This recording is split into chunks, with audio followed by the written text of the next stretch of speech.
देश विदेशमा छरेर रहनु भएको सम्पूर्ण मूलवासी मङ्गलहरुमा जय मङ्गल।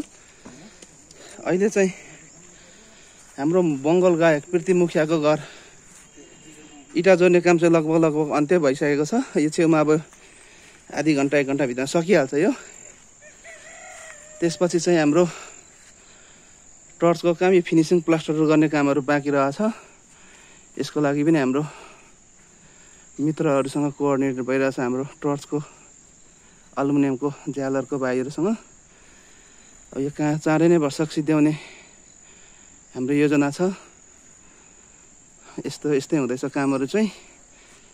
अब हाम्रो मंगल दाजुभाइ दिदीबहिनीले अहिलेसम्म आर्थिक सरसहयोगको कारणले यो सम्भव भइरहेको छ। जसले सरसहयोग गर्नुभएको छ उहाँलाई धेरै धेरै धन्यवाद। हाम्रो मिस्त्री भाइहरु पनि अहिले खाना खान गएका छन्। त्यो भाइलाई पनि छिटो कामहरु गरेको कारणले उहाँ भाइलाई पनि धन्यवाद। जय मङ्गल।